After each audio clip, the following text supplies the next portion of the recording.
네, 안녕하세요. 오랜만입니다. 스티븐스 인사드립니다. 그동안 좀 바빴고요. 이 촬영할 만한 어떤 소재들이 좀 없어가지고 예전에 제가 그 일상에서 일어나는 일들을 갖다 좀 재밌게 한번 해보겠다고 했는데 저희가 1월부터 4월까지는 되게 좀 바쁩니다. 여기 파크뷰가 그때 입주 시기여가지고 여기 돌기 때문에 좀 이해 좀 부탁드리고요. 자, 여기 파크뷰 위주로 하다 보니까 이 파크뷰의 이 오피스텔을 소유하고 계신 분들이 4년으로 2020년에 여기 임대 개시가 됐는데 4년으로 하신 분들이 많아요. 그러다 보니까 저희가 3월 20일부터 준공이 돼서 4월부터 입주가 됐기 때문에 4월 달이 지나면서 만 4년이 돼서 자동 말소되는 경우가 지금 발생하고 있는데 거기에 딸려서 나오는 몇 가지 사항을 좀 보겠습니다. 4년 단기 임대주택 자동 말소라고 했는데 어떤 분이 임대 개시일이 2020년 5월 2일이에요. 그럼 이분은 자동 말소일이 2024년 4년짜리니까 5월 1일자로 끝나고 2일부터는 이제 임대사업자가 아닌 게 돼요. 그러니까 이런 경우가 있는데 뭐 1년씩 끊어서 월세를 뭐 계속 하다가 보니 이제 마지막 계약을 쓰게 되는데 뭐 5월 달이니까 뭐 한 요때 3월이나 4월에 쓰겠죠. 그래서 일단 임대사업자의 마지막 임대차 계약 체결일을 24년 3월 30일이라고 해볼게요. 그럼 이때 계약을 체결하는데 입주일이 이 말소 기준일보다 전일 수가 있고 이 말소 기준일보다 후일 수가 있겠죠. 근데 자, 이 상태에서 계약을 썼는데 마지막 차 들어오는 그 임차인의 입주일이 말소 기준일 전이라고 했을 때 어떻게 되냐면 이때는 임대사업자 의무기간 안에 있기 때문에 원칙적으로는 표준계약서를 작성해야 되고요. 또한 뭐 동의서 같은 거 다 받아야 되고 기존에 하던 대로 똑같이 갖춰서 구청에 신고를 해야 됩니다. 근데 만약에 계약하는 사람이 들어오는 날이 이 기준일 뒤에 들어온다. 그러면 이거는 표준계약서 쓸 필요, 사실은 원칙적으로는 계약을 이때 쓰면은 임대사업자이기 때문에 계약서 자체는 표준계약서를 써야 되겠지만 아예 이때 입주할 때는 해당 사항이 없기 때문에 여기서부터 아예 표준계약서 말고 일반계약서 한 장짜리 있죠. 그 계약서를 쓰시면 되고요. 신고 의무도 없습니다. 자, 그런데 요 경우에서 보면은 기준일 전에 들어왔는데 하나 남는 문제가 있어요. 뭐냐면 신고 의무 기간이 임대사업자는 계약 체결일로부터 90일입니다. 그러면 이때예요. 3월 30일 날 계약을 체결했으니까 계약서 신고 마감일은 90일이 되는 6월 29일까지 신고를 하셔야 되는데 그러면 이 신고 기간이 요 말소일 기준으로 넘어가면 임대사업자로서의 신고 의무가 사라지게 됩니다.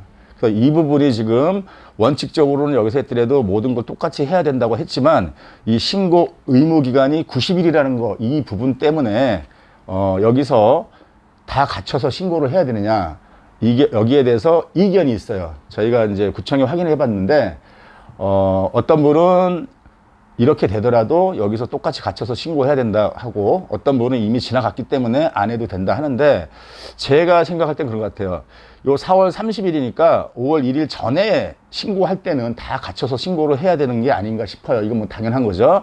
하지만 의무기간인 90일 전에 이게 지나갔을 때는 사라지기 때문에 요 부분은 제 생각에도 조금 논란이 있다. 안 해도 되지 않을까 싶은데 요거는 구청에서도 담당자마다 의견이 갈리고 근데 법적으로 봤을 때는 사실은 이게 지나가면 여기서 신고한다 그러면은 뭐 당연히 갖춰서 신고를 해야 되는데 요 이후로 가서 신고한다 그러면은 신고 의무가 없기 때문에 뭐 안 해도 되지 않나 싶습니다. 요 부분 참고하시고요. 또 하나 좀 참고할 게 있는데요. 반환보증보험 의무 가입을 놓쳤을 때 임대사업자들은 반환보증에 의무적으로 가입하라는 조항이 있고 임차인이 가입하는 방법이 있고 임대인이 가입하는 방법이 있고 이렇게 몇 가지가 있고 면제 조건이 있고 몇 가지가 있잖아요. 근데 여기서 보시면 저희가 사례가 있었어요. 이게 임차인이 가입하는 조건으로 계약을 체결했는데 22년 5월 2일 날 첫 입주를 해서 2년 계약을 했습니다. 24년 5월 2일 날 종료되는 거로 2년 계약을 했는데 임차인은요 언제까지 가입해야 되냐면 이 2분의 1이 지나기 전에 가입을 해야 돼요. 안 그러면 가입이 안 됩니다. 근데 임차인 가입 조건으로 했는데 요 분이 나가면서 새로운 임대차 계약을 체결하다 보니 한 요쯤에서 알게 된 거예요. 계약서를 요쯤에서 썼어요. 이 새로 들어온 사람 계약서를 2개월 남기고 썼습니다. 2개월 남기고 만기 2개월 전에 썼는데 상황을 막 얘기하다 보니 반환보증 가입이 안 된 거예요. 그래서 이제 임차인한테 전화해서 왜 가입을 안 했냐니까 그거 제가 가입하는 거였냐, 까먹었다 그러더라고. 그래서 이거 큰일 났네 했는데 어차피 이쯤에서 발견했기 때문에 임차인은 가입이 안 됩니다. 이제는 임대인 가입 조건만 남았는데 이 불이익이 있느냐 없느냐 이거예요. 그래서 제가 이제 구청에 가서 확인을 해봤습니다. 자, 임차인 가입 조건으로 했는데 이분이 깜빡 잊고 안 했다 한다. 지금 만기가 2달 남았습니다. 어떻게 해야 되나요? 했더니 지금이라도 가입해서 갖고 와라. 그래서 저도 의아했어요. 이게 가입이 되나? 해서 임대인한테 자, 구청에서 이렇게 답변이 왔으니 지금이라도 가입을 하십시오 해가지고 했는데 이분이 어떻게 가입을 해왔는데 그 보니까 2달 남았는데 뭐 2달치만 그 가입해서 받는 게 아니고 소급해서 전체 기간 여기서부터 가입하는 조건으로 해가지고 전체 2년에 대한 그 보험료가 청구가 됐더라고요. 그래서 이게 되나 보다 했고 제가 앞에서 하나 설명 안 드린 게 있네요. 자, 이렇게 해서 자동 말소가 됐을 때 남은 게 있어요. 부기등기를 말소해야 됩니다.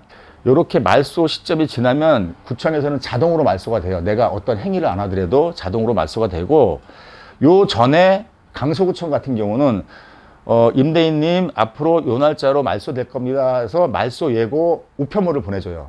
요때쯤 말소된다라고 하고 그다음에 말소된 이후에는 내가 신청하지 않아도 강서구청 같은 경우는 말소됐다는 말소증을 우편으로 보내주는데 이게 한 보름에서 한 달 정도 뒤에 도착을 하나 보더라고요. 그러면은 그 말소증을 가지고 구청에 가서 세제과 가가지고 면허세를 뭐 8,000원인가 얼마 내는 게 있어요. 그 면허세 내는 게 있는데 그 면허세를 내시고 영수필증 가지고 말소증하고 2개를 가지고 법원에 가셔가지고 부기등기 말소 신청을 하시면 됩니다. 거기서도 등기 말소 비용이 조금 얼마 들어갈 거예요. 그래서 통상적으로 뭐 다 합치면 15,000원 정도 이렇게 소요가 되는 것 같은데 직접 했을 때 얘기고 법무사한테 넘기면은 요새 법무사는 뭐 자기들끼리는 15만 원 이렇게 얘기를 하는데 싸게 하는 데도 있으니까 찾아보시면 될 거예요. 그래서 관할 같은 경우는 신분증만 그쪽으로 보내주면 비용 안에 아까 얘기한 구청에 나는 세제과에 내는 그 비용하고 등기소에 가서 내는 비용 다 포함돼서 그렇게 이제 저희 같은 경우는 한 5만 원 정도 해드리고 있는데 뭐 다른 데 계신 분들도 한번 확인해 보시면 될 것 같습니다. 네, 이 부분도 참고하시라고 아까 제가 설명을 안 드려서 마저 설명드렸습니다. 네, 이상 마치겠습니다. 감사합니다.